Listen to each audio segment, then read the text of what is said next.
welcome to Access to Justice. I'm your host, Evan Clark of Kahane Law. My co-host is Heather Malarick of Merrick Law, and we're joined today by a very special guest, Kim McDonald of McDonald Advisory. Kim is a financial advisor and insurance advisor with Raymond James Limited. We're a Canadian podcast with a mission to educate Canadians about the law. We interview experts in law, mental health, and finance, focusing on the topics that create the greatest barriers of entry into the justice system. You can find us on YouTube, on our A2J podcast channel, and on a2jpodcast.com. That's the number 2, jpodcast.com. Heather, Kim, how are you doing today? I'm doing great. Thank you for asking, Evan. This is, I think for me, this is a particularly fun episode to be on because I have a peer with me on the program today. And I did reference Holly when I was in the hot seat, and now she's on the program and is kind of the guru, the best we have on the financial planning side. So today is going to be, I think, a really fun episode. Yes, and there you go. So our guest today is Holly Brady. Holly, welcome. Thank you. Happy to be here. For those who don't know, Holly has, and I'm sure there's many that already do know, but for those that don't, Holly has worked in the financial industry for the last 25 years. As a certified financial planner, she loves every facet of financial planning, from the challenges of finding tax solutions to helping couples save for their dream vacation, to placing the umbrella of insurance over families' heads. Uncovering their life stories and working closely with clients are the joy of her career. She's also a Certified Divorce Financial Analyst, or CDFA, right? Is that, we use that acronym? I know when we first interviewed Kim, when she talked to us, there were a few of those acronyms flying around about different kind of divorce people you could be, right, Kim? Yeah, I get the wording screwed up all the time. So yeah, I'm glad Holly spelled that out properly because I don't know what I called it on my episode. Yeah, we might have made a mistake. But anyways, it's supposed to be CDFA, or Certified Divorce Financial Analyst. And she's a registered collaborative professional helping divorcing couples and their lawyers find ways to split marital property fair and equitably and addressing financial issues. And Holly, you were saying just before we hit record here that you joined the registered collaborative group of professionals when in 2013. Yes, that's right. That was back in 2013, and I was just starting out and building my own practice. And I knew that this was a business model that I wanted to include in helping people going through a divorce. And so the collaborative process was definitely something that interested me, just making sure that it kept the process more holistic rather than contentious. That was something that I wanted to make sure happened for all these families that are going through a divorce or separation. So you wanted to help, you got into it because you were interested in helping people avoid the more contentious parts of divorce. Because I think we always hear, whenever you're hearing about a divorce, it's always a contentious one, right? Nobody talks about, oh yeah, so-and-so got divorced and it was a walk in the park. It was great. Yeah. You don't hear those good side of the stories where, yeah, we were amicable, we're still friends, and we see each other for Saturday night dinners with our new spouses. You don't hear that anymore. Yeah, you don't hear so much about the nice divorces. You always hear about, when something sensational happens, some bad acting, like somebody breaks property over somebody else's head, or throws things out windows, or throws everything onto the street. Yeah. And so you joined the collaborative professionals to help people avoid those scenarios. Yeah, definitely, because in some cases, there's financial infidelity, right? There's hidden assets that certain spouse doesn't want the other spouse to know about, or spending habits, credit that's been taken out that the other spouse doesn't know about. So I feel that I can try and uncover those and create some transparency for the process, and definitely help the lawyers along as well, help them understand the financial logistics. But if we can cooperate and communicate together and keep that transparency open, then I think that'll be more cost effective for the client too. Yeah, so let's kind of get right into, what do you do for people? Like, what does your involvement with their divorce look like? So it starts off usually with the gathering of the financial disclosure. So I can do that instead of having the lawyer take responsibility for that. I can give them all the clients the checklist that I need, the income tax returns, the statements, all that kind of stuff. And then I can provide that to the lawyer at a much lower cost than what the lawyer might possibly charge the client. Then going through all of those financial documents, then it allows me to really understand the money, where it's gone, what the cash flow issues might be. From there, I can do a draft matrimonial property statement, figuring out who wants to keep what assets and liabilities each party is going to take on. And then I interview the clients to find out what is their financial interest in the property. Do they want to keep the house, or is it more about them keeping their pension intact? And what kind of future do they see themselves living post-divorce? A really big focus on my guidance is planning a budget for their new lifestyle and what they envision for their lifestyle for them and their children, if there are children involved. And then following that, then I'm able to provide them with some financial projections so they can see exactly what their cash flow is in the near future, in the short term, and then in the long term, see what their financial cash flow is going to be when they're in retirement mode. So it really gives them, a good visual to go by in order to make these important financial decisions when they're looking at different settlement proposals. That's going back and forth, and what do you want? What do you want? I don't know. Then I can come in and say, this is, based on your needs and your goals and objectives, this is probably going to be the best fit. Yeah, I got a follow-on question about that. So, because the lawyers, what we generally are helping people with, we just do not get into or care really about the long-term ramifications of the property division, so much as we worry about what does the law say, what's supported by the law, and what's fair according to the rules that we have. How does your analysis, in your experience, how does that long-term, long-viewed analysis help people make decisions, or what effect does it have on that process? Well, it allows them to see, okay, if they're edging in towards retirement and they're going through this divorce, then they can see, do they need to work for another 10 years, or are they able to retire at that goal age when they wanted to initially?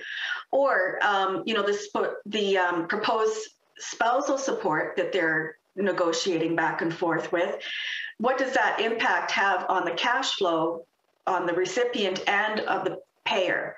So sometimes we can just massage those numbers and make sure that it's fair for both parties and that they can still live the lifestyle that they want going forward. Another thing I wanted to ask about, you were talking about the financial disclosure and mentioned something in passing, and that's tax consequences. Mm-hmm. I think this is something that, if people are looking at their property division in kind of a cursory way, sometimes they might miss that there's some tax consequences to think about. Can you talk a little bit about that? Yeah, for sure. I mean, the residential property is exempt property from any taxable capital gains. So we don't need to worry about that. But the products that we're looking at are RSPs, pensions, RIFs, LIRAs. Those are taxed in the hands of when they start drawing income from it. So, or if they do a redemption of any sort. So we want to make sure that the proper income tax rate is taken into consideration. So if they're keeping a large portion of the assets that are in registered products like an RSP, a LIRA, or a pension plan, we want to make sure that their tax rate at retirement is appropriate for the amount of income that they're drawing from those taxable sources. Because even CPP and old age security is taxable. So some cases when clients have a large portion of their retirement assets in registered products, you need to bump up their taxable, their marginal tax rate just to make sure that it's appropriate for the level of income that they're drawing in. Does that make sense? Yeah, let me try to unpack that a little. So it might be tempting to look at, okay, I'm going to take the proceeds of sale from the house, and that's $200,000.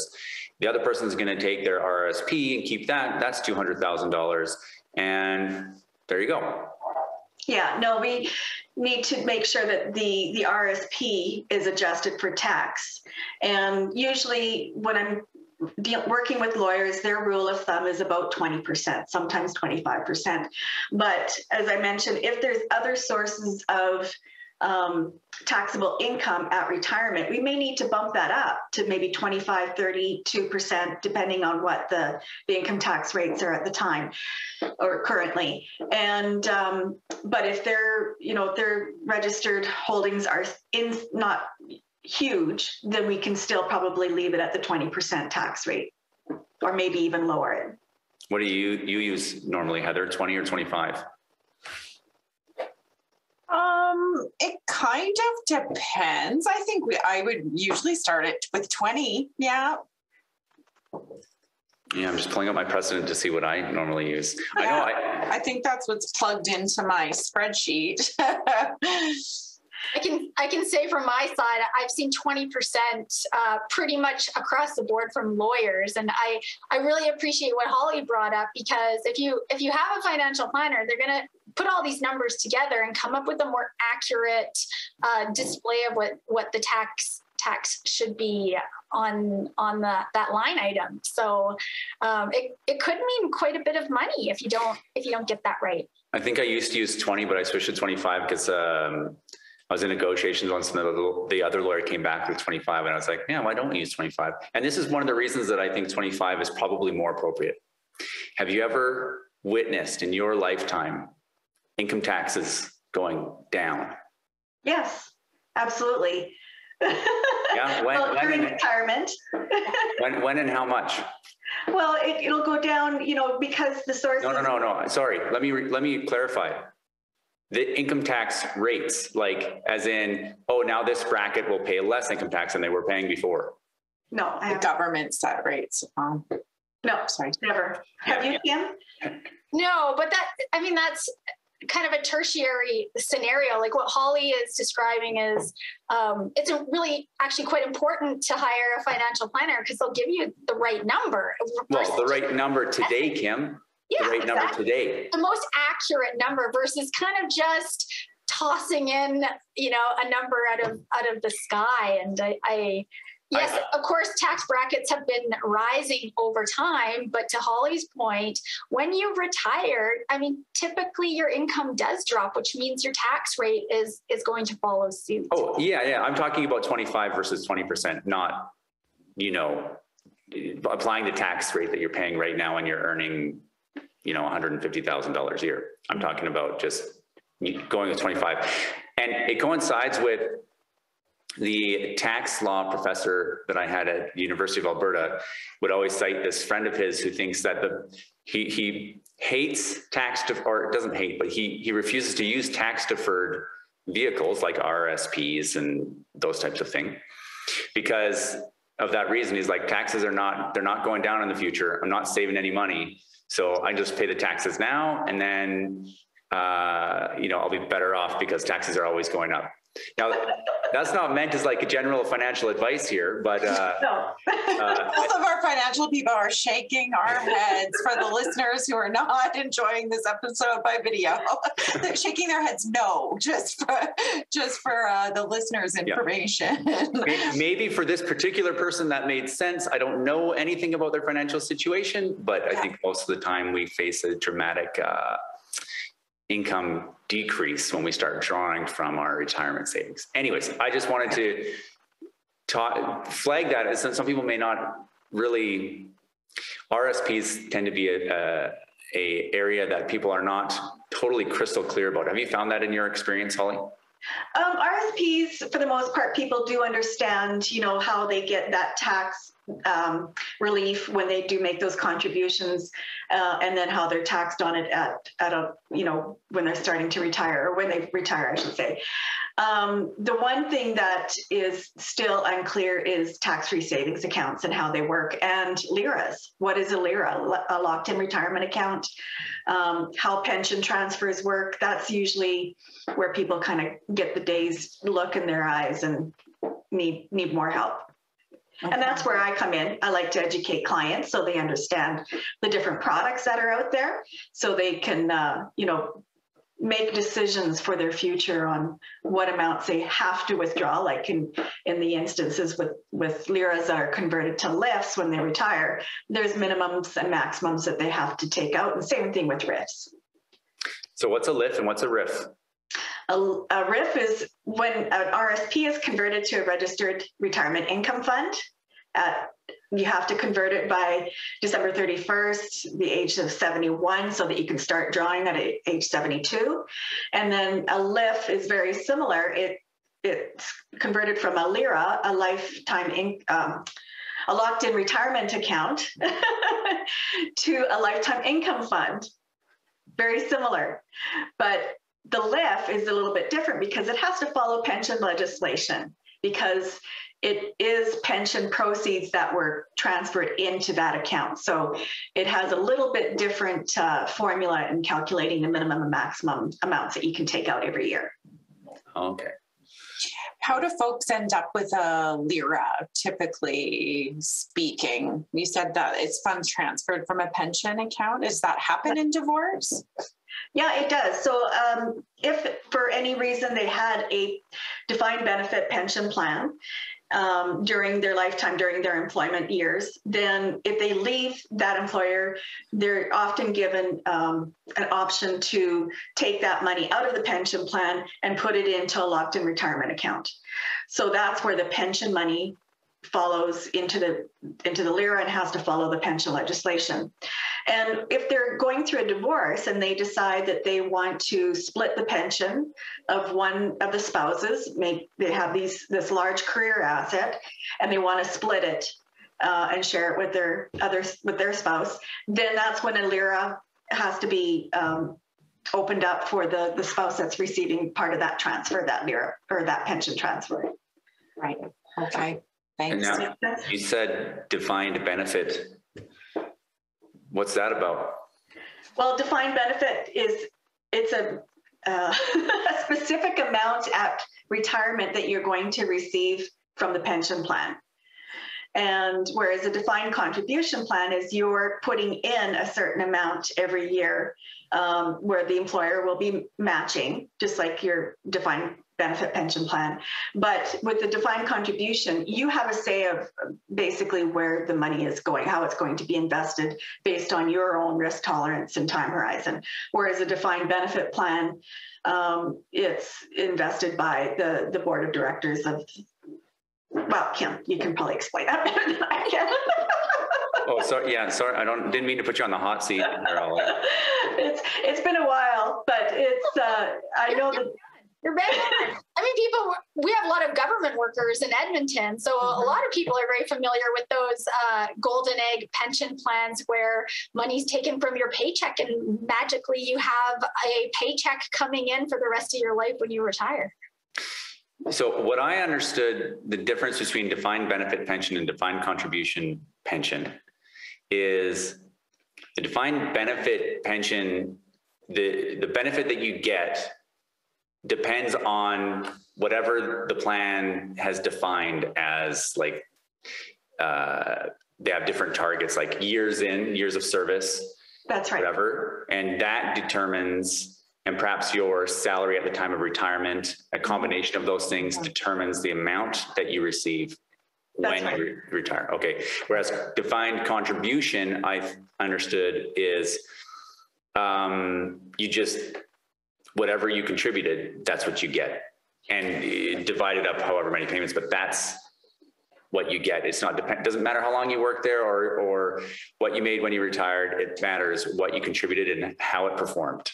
Correct. How it performed. Yeah, that's really important to note, because there's, obviously a defined benefit plan is it can be based on the average of your last 5 years of income while you were working, up to certain yearly maximum pensionable earnings and all of these formulas going into play. But that's basically it. It's based on your last 5 years of income and the number of service years that you put into that company. And then there's a pension group that manages that money. Yes. Right. Like people, I think people have probably heard at various times, like the Ontario Teachers Pension Fund, for example. I think they always tend to be in the news for some reason. I think they were at one point owned part of the Maple Leafs or something. Yeah, they can get themselves in a pickle if they, own something that's highly speculative. But it's not very often that you'll see a pension administrator or the pension company that's managing the investment take on a lot of risk. Right. They are pretty much very conservative to make sure that they can fund those pensioners when they retire and the existing pensioners that are on the books. Which the Maple Leafs, owning a piece of the Maple Leafs is not risky. Betting on them that they will win anything, that's risky. Well, it is risky in a sense. I mean, they could fold, just like we saw the Winnipeg Jets do, and then all of a sudden they come back again. So you just never know with a corporation like that. Right. Yeah. So that's interesting because we've just talked about just pensions and sort of like done a glancing blow on them, but there's so many factors right there that people could really benefit from having someone like you, Holly, on board then to explain what those different types of pensions are, what the options are, what the consequences might be for either splitting it now or keeping the pension intact, but giving some other asset down the road and what those payoffs might be. So that's a huge value add right there. How do you decide how to divide a defined benefit pension when you don't even know what the benefit will be for sure at the time of retirement? And that's when you get a pension actuary involved. Because that's important. You shouldn't just take the commuted value or the pension, the current value or whatever the pension administrator provides you for the value of the pension. That's when, especially if it's a federal, well, we've got basically 4 different pension legislations in Alberta.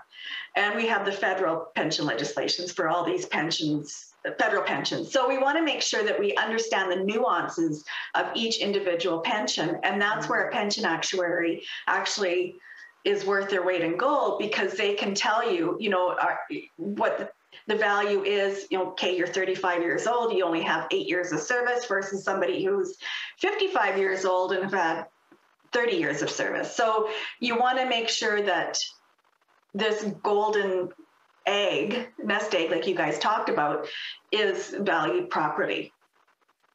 And then what is the entitlement of the partner, like the pension partner, which is the spouse that they, were married during the duration of building this pension, and what their joint accrual years were. So all of this information is very important for the actuary to provide accurate numbers. And that's something that's beyond my skill level, I will say that. Yeah, but that's very helpful, because I think I'm pretty sure not all family law lawyers that are necessarily alive to that issue of, oh, this is a defined benefit pension. Really, in order to figure out how to split it fairly, we need an actuary. I know some lawyers are, and everyone should be, but that's not the lawyer's area of expertise, but it is an area that you practice in. So that can be helpful to help flag those issues in case somebody misses it. Because on that, just on the face of it, you're like, oh, it's a pension. Okay, well, years of joint accrual, value of pension, divide that in half. There you go. But you're saying it's not that simple. No, and you actually need the pension administrator to provide you what the member, the entitlement would be for the spouse to receive those benefits. But at the same time, that number can be construed as well. And we need to make sure that that is accurate for the receiving spouse as well as the spouse that's the pensioner. Mm-hmm. Yeah. Sometimes there's you've probably seen this before, Holly, where some pensions you can stay as a participant in that pension plan, and other times you're forced to take cash. Have you seen many recently where they allow you to stay participating in that pension? A couple of client cases where it's what we call a gray divorce. So it's clients that are edging towards retirement or in retirement, and then that's when we see that they might just stay with the pension plan itself and provide that benefit. But other than that, in most cases, I would say if they're less than 55 years old, a lot of times that pension partner is taking out their share of the pension and putting it into a LIRA. Yeah, another good reason to have a financial planner involved, because maybe the best option is not division of that money into cash. Maybe it is to keep that pension going if the opportunity's there. Right. And have that little bit of extra monthly income going forward as opposed to a chunk of cash. Yeah, definitely. There's benefits, there's pros and cons to staying with the pension company, and there's pros and cons with going it out on your own and creating that LIRA account. Mm-hmm. If you're dealing with something like, $1.5 million of this pension money that you're getting, you definitely need professional advice on how to manage that properly. Right. Even $50,000 is a lot of money to a lot of people. And it's important that retirement nest egg is managed properly. So that's where financial planners definitely bring value to people's lives when they're going through a really difficult decision like that. I don't know, Holly, you just put it all on gold, right? Gold, it just has intrinsic value. It's very, right? No? Well, I remember when gold was $800. So I've seen it go up and up and up. And I've heard everything from on the street, right. Keep it, don't invest in anything else, and keep gold. And I was like, how do you buy a bunch of gold bars and put them under your mattress? So then what do you do when you want to buy groceries? melt them down into doubloons and take them. Sure.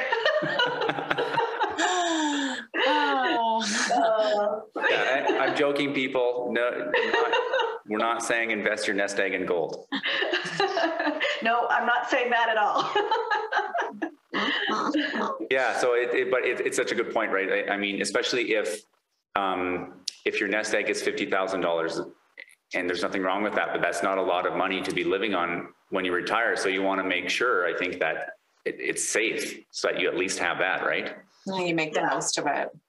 Yeah, and I think like with any financial advisor, they're making sure that it's invested based on that client's risk tolerance, time horizon, the overall objective, if it's meant for retirement, or, if it's an amount that's in a TFSA that's meant for purchasing a vehicle in 3 years. So yeah, you have to invest it appropriately, whether they're retiring now or later. Yeah. And to your point, Holly, of, you mentioned the example of like if someone's getting a big chunk of money from a big pension or something like that, if they haven't been the financial person in the relationship, sometimes there is one person who's really knowledgeable and the other person that's not so much. I think that could be especially overwhelming, and like, you don't know what you don't know. So having someone like you involved, to give that advice and options, I think would be really, really important. If you're sort of getting a big chunk of change and you're not used to managing money or investments, or even have the vocabulary sort of RRSPs and RIPs and interest rates and all those kinds of things. Yeah, the financial jargon is overwhelming for a lot of people, and financial literacy is not something that we're taught in school. So it takes a while for you to get yourself up to speed if you've never been the one that's been in control of the finances during the relationship.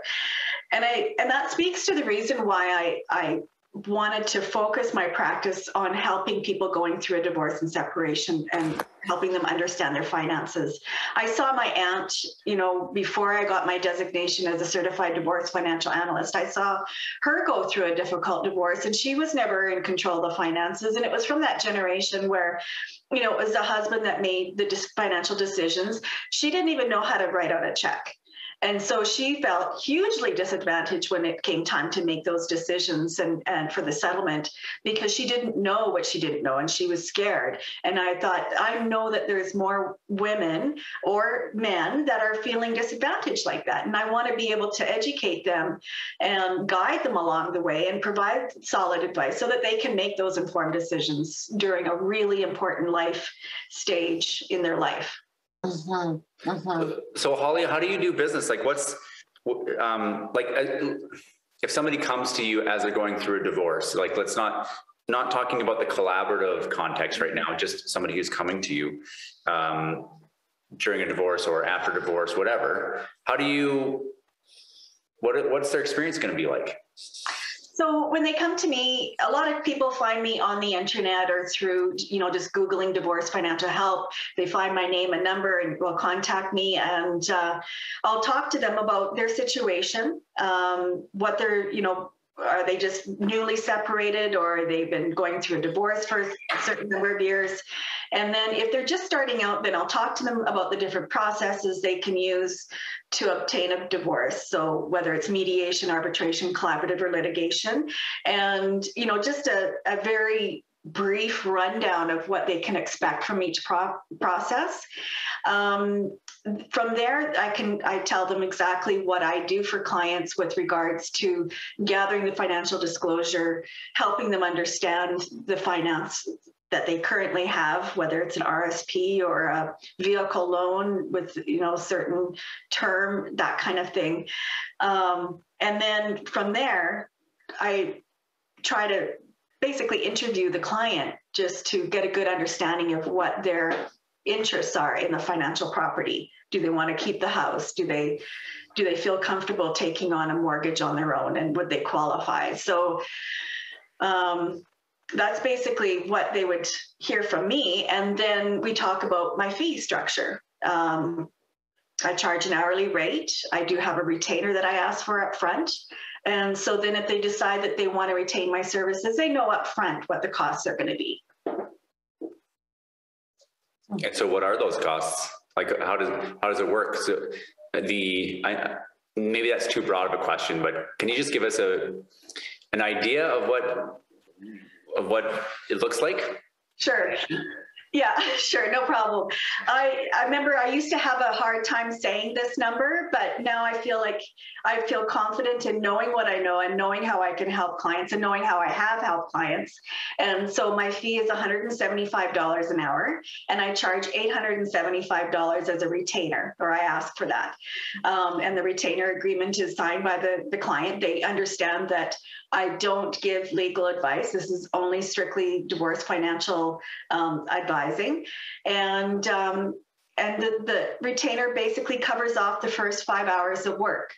And if I use up that retainer with work that I'm doing with them, then I will ask them to top it up. Or if we're close to the file closing or getting to a settlement, then I just invoice them at the end.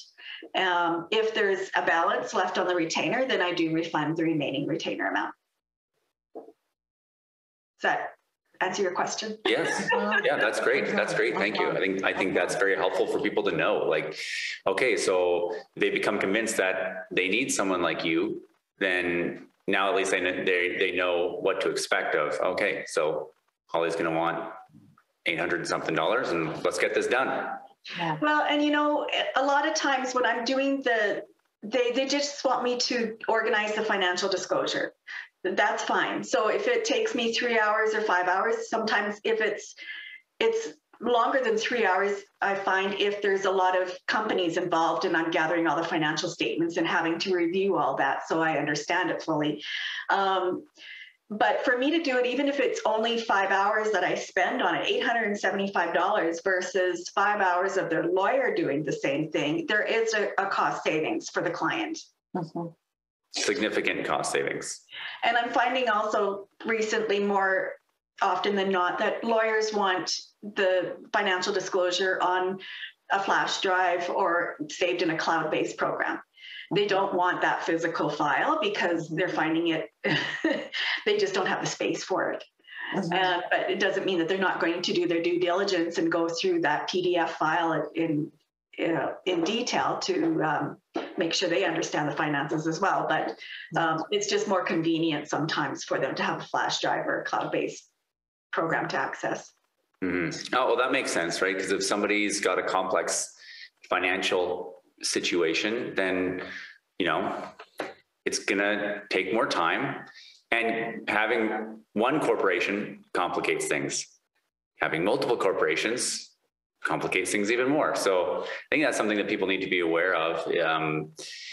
Corporations are a useful tool, but they usually take more brain power to figure out exactly what's going on and how they affect the financial picture. Have you found that, Holly? Yeah, you have to understand the inflows and outflows from, you know, if it's a holding company, a professional corporation, or an incorporated company or a partnership. You have to understand that because it also impacts the amount of income that we're reporting for spousal support and child support.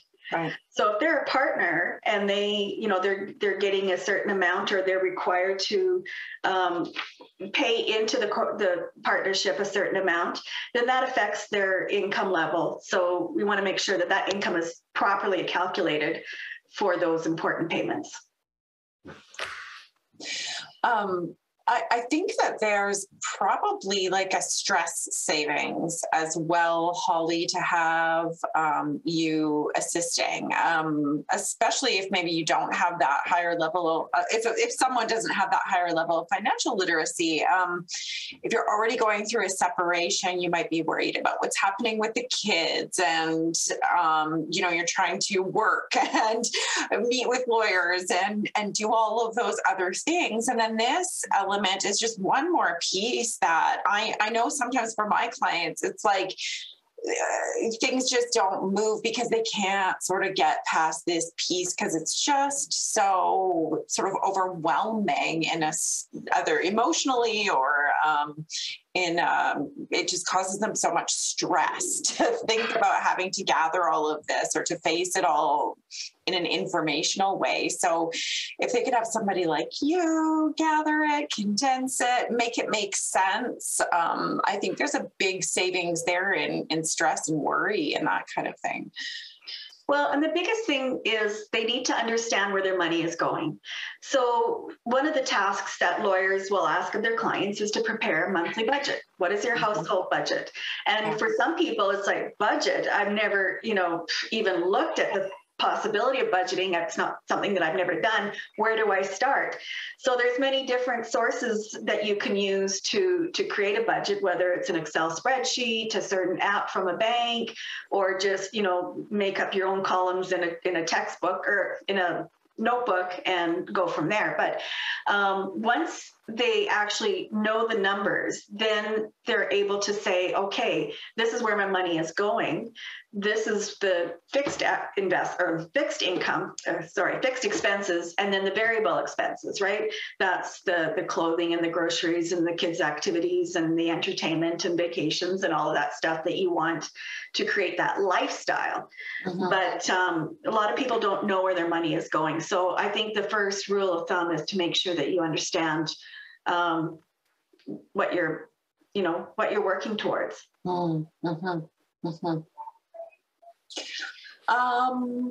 So if you're a person that's sort of facing this process of separation or divorce, do you have any tips that you would give someone right off the bat that's sort of starting out in that process? Yeah, for sure. So I think, like I mentioned, being in the know of their finances and knowing how to log on to those online platforms so they can get access to the statements. Yeah. If they don't already have a CRA log on or my account with CRA, make sure they get the credentials so that they can log on to see their tax returns, any benefits that they would qualify, like the Canadian child benefit.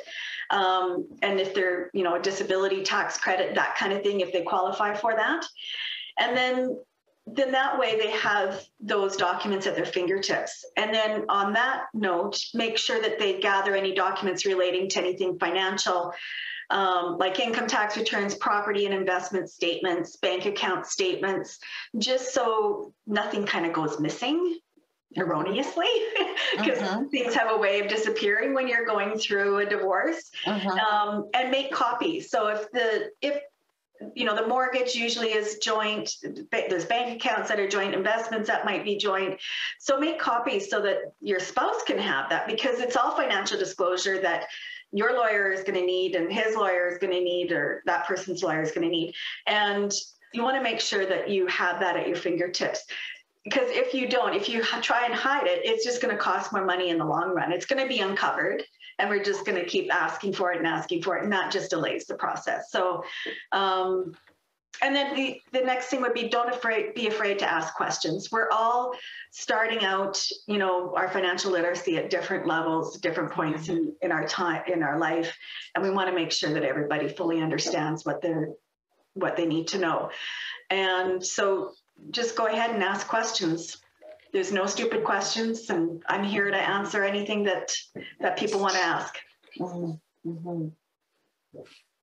I've got an important item to bring up, which is not all financial advisors are financial planners. And I think, you know, maybe a lot of people out there, or lawyers too, even think that just because somebody has a financial advisor, they think that it means that that person's going to do planning with them and forecast the future and help people have confidence in their decisions about their money. But that's completely and totally not true. I think a lot of financial advisors would be very intimidated by doing planning. They don't have the credentials to do it. So Holly, I was curious, because you've been doing the divorce work for a long time. I'm curious what you've seen with trends about people finding you and using you, and realizing that not only is it a benefit for their divorce, but it's also a massive help for them feeling confident about their future. Have you seen trends of people wanting to consult you more? Just wanted to know your take on that. Yeah, for sure. Because I do come from the financial planning background. I have my Certified Financial Planners designation. It's important for people to say their financial advisor is not a financial planner. And there's some people that will say they're a financial planner and they don't have that designation. And the Canadian Financial Institute, help me out here. Financial FP Canada? Are you talking about FP Canada? Yes, that's it. They've gone down the road to say that they're going to call in people who call themselves financial planners but don't have that designation, because it's a very important designation where you've taken really in-depth education and training to take a look at all aspects of financial planning. So it's not just about retirement, it's not just about tax, but we're looking at, you know, financial management, the cash flow part of it, debt management, estate planning, making sure that their insurance or risk management is taken into consideration. So there's 6 different disciplines when it comes to financial planning that I take into consideration when I'm working with a divorce client, that someone who maybe doesn't have that designation wouldn't consider. So, you know, when they're getting the value of my experience and expertise and my accreditation when they hire someone like me. So lawyers, how come lawyers don't pitch financial planners more? Heather and Evan, what's the holdout? You know, I do, and I encourage it, because I don't have that financial planning background, right? Like Evan said at the beginning of the episode, I know the law and I'm sort of concerned about the legal outcome, but I don't have any of that training, and I encourage it. But I think that it's a stressful time. I think people are reluctant to have maybe more appointments, more bills, more. I think it's difficult sometimes to just see the value in it at the time. So yeah, it's a pitch I make, but the times that clients have used it, though, I've found it enormously helpful. I mean, to have maybe the property spreadsheet handed to me, or to have all of the financial disclosure given to me in a bundle that's organized and laid out. I mean, it's amazing. And it's something that I don't need to charge to do that, and to do poorly, or more poorly than you or Holly would do it, Kim. I don't have an excuse, Kim. I should probably do it more than I do, because I usually charge somewhere around $600 to compile financial disclosure. Mm-hmm. And that's if it's relatively simple, like there's no corporation. There's a corporation or more than one corporation, then I'm going to charge more than that. Mm-hmm. And I like the way that I do it. I think it suits my purposes perfectly. But that's pretty expensive when you compare that to you or Holly doing it, I think, because that represents an hour and a half of my time. I don't bill by the hour most of the time, and for that I don't bill by the hour. But if you look at it, my hourly rate being $400 an hour, that's an hour and a half of my time. You can get a lot more value out of you or Holly for doing that. So I should, Kim. I take your correction and accept it. Well, I think how you can present us as part of your divorce team, and it's exactly that. You can practice collaborative without it being, the big C collaborative. You can do the small C where you're bringing in other professionals to help everybody. And if it's just financials that are coming in to provide the professional advice and guidance, you could just say, look, there's certain things that I don't know and don't understand, and that's not my skill set.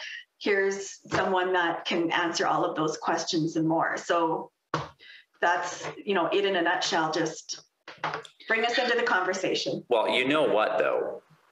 Like, what we could do as lawyers, really, as part of our fee structure, is bill you out as disbursements for the clients. And so, and like, if I was really serious about it, I'd say, okay, and we're going to hire a financial planner, mm-hmm. I want to use the full acronym, the Certified Divorce Financial Analyst. Yeah, Certified Divorce Financial Analyst.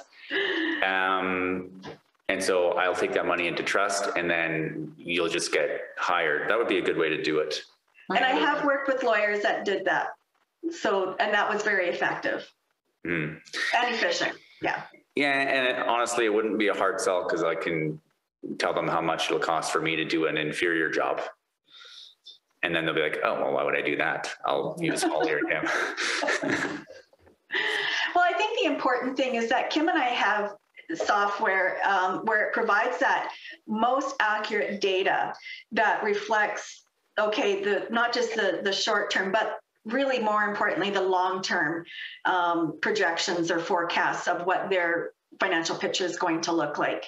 Right. And, there's different lists of assumptions that we use, different data points that we put into the software. And, it's valuable information, and it really gives clients that visual that they can connect with and say, okay, yeah, now I understand this. This is the way that I need to go. Mm-hmm. Mm-hmm. Whereas I don't think, I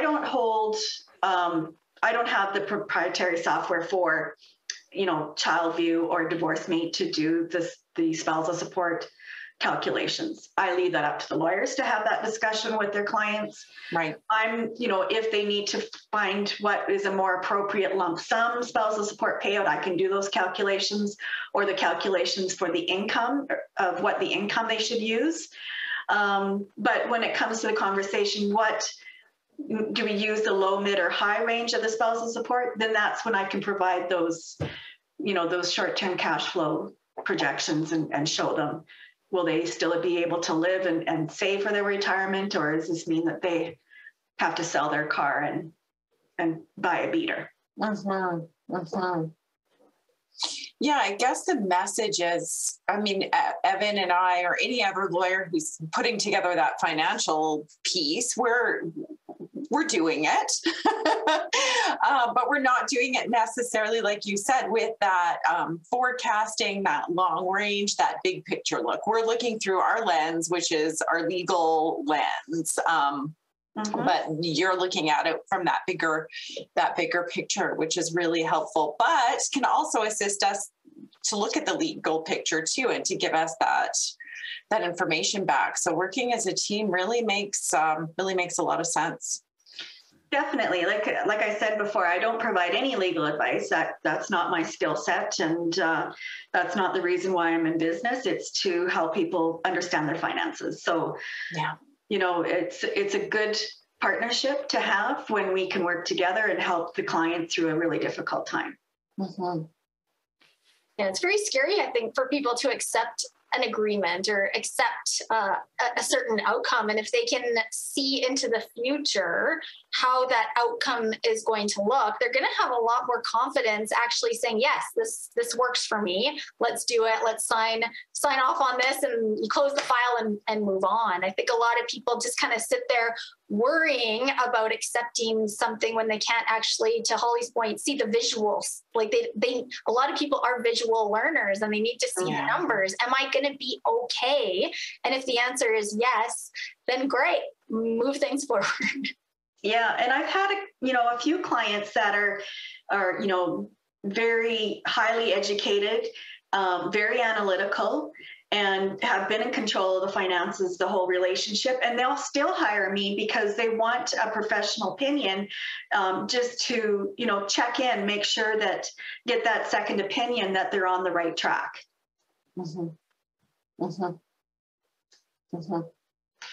So it's important for everybody to, no matter what their financial knowledge is to make sure that they do make those informed decisions.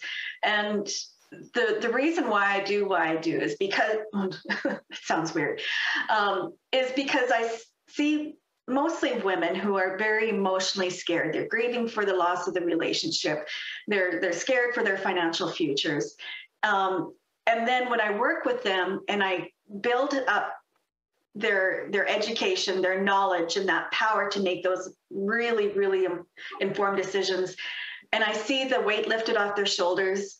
And at the end, when we're done, when we do an exit interview with the case file, once it's all settled, I just see, they see their future as being bright, that they can move forward and they can rebuild their finances based on the lifestyle they now envision to a new normal, because it is going to be a new normal. Yeah, and sometimes that can be a difficult pill to swallow for people. Lifestyle generally is just mathematically, your lifestyle is probably going to have to take a hit when you were living off of combined assets, combined income, switching and dividing that into two and using that same income to have two separate households.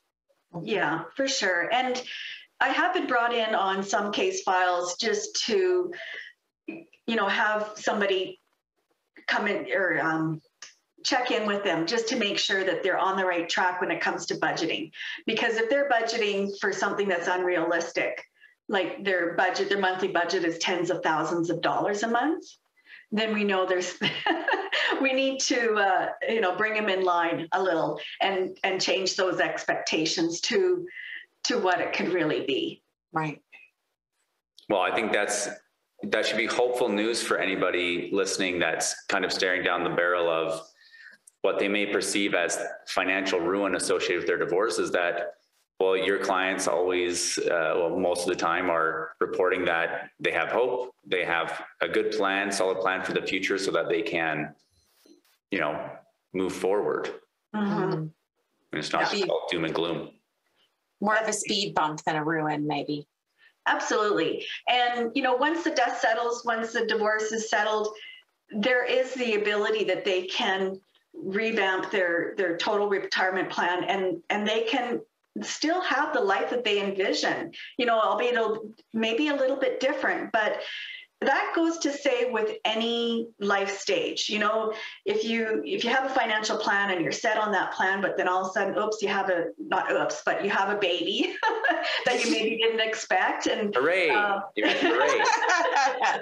And you started a new business, or somebody got laid off, or somebody's passed away. Those are all changes in your life that dramatically change your financial plan. So that's where, as financial planners like Kim and I, we come in and say, let's make sure that we visit it every year and tweak it if we need to when life throws us wrenches.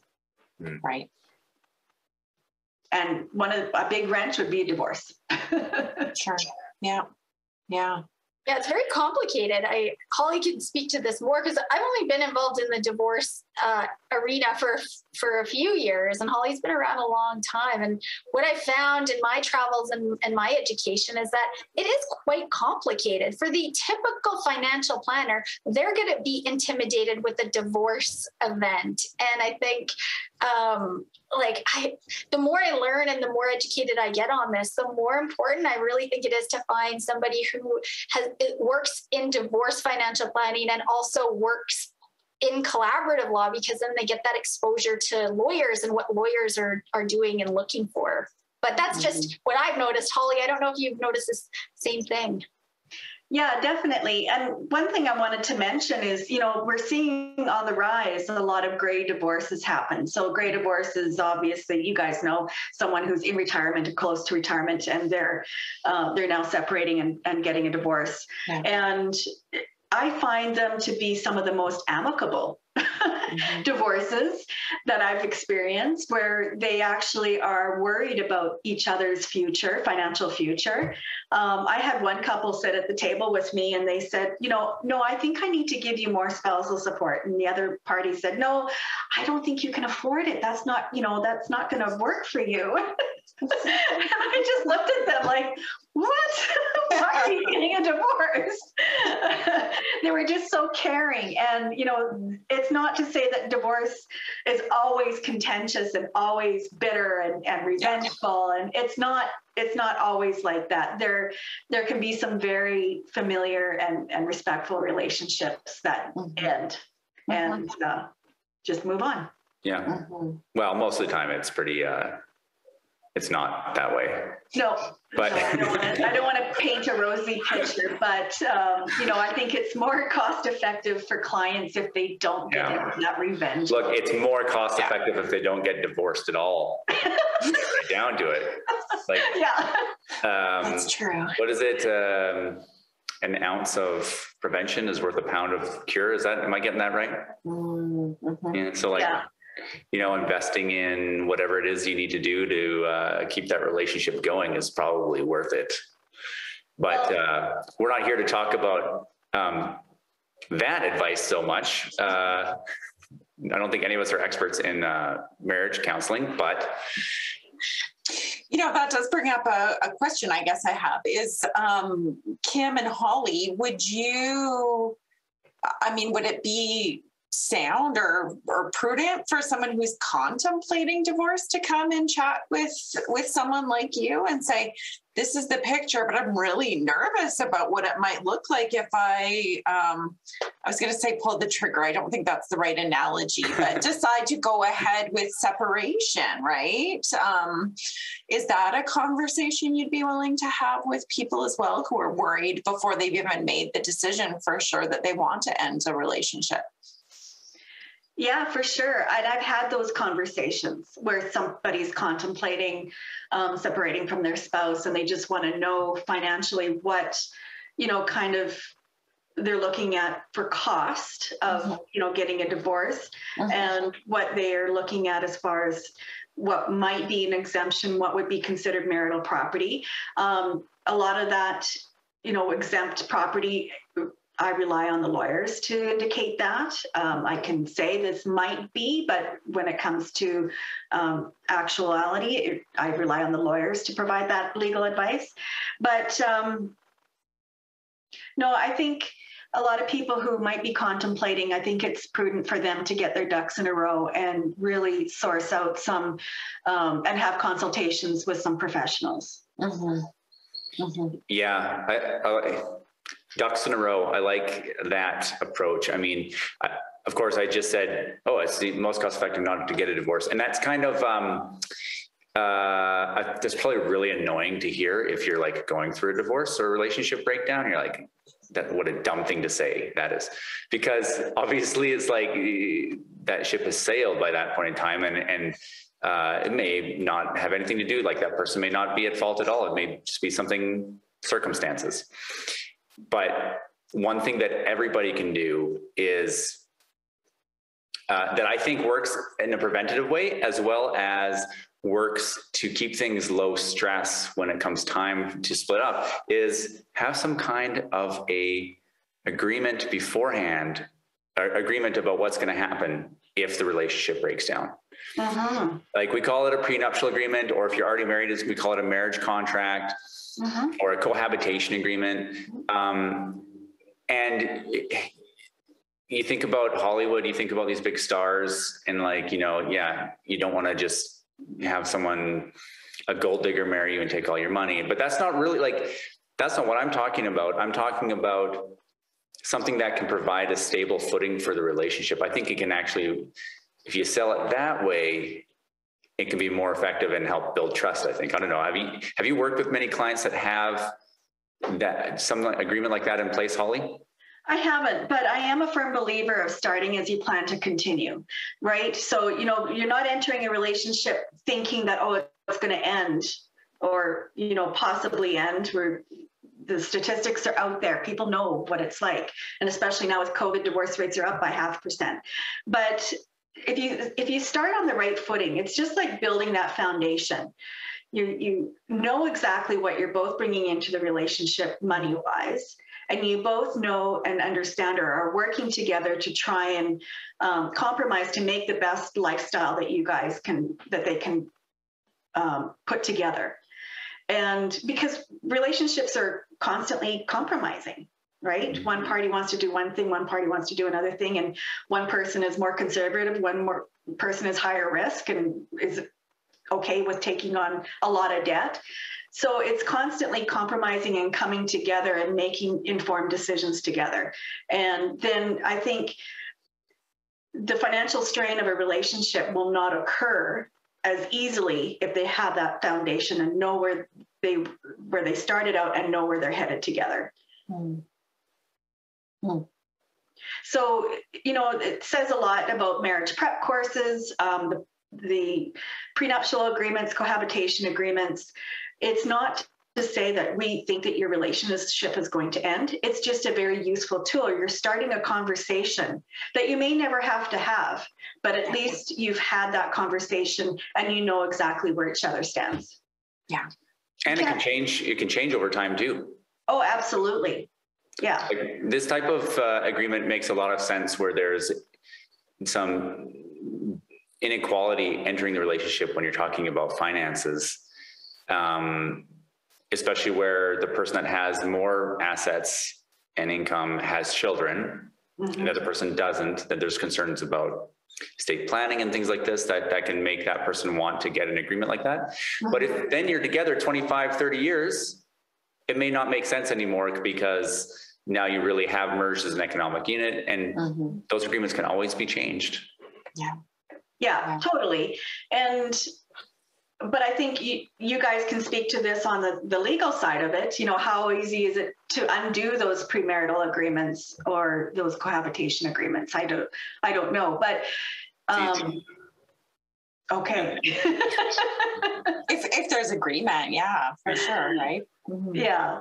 Well, and it would be the same thing as somebody, you know, contesting a will. It can be done.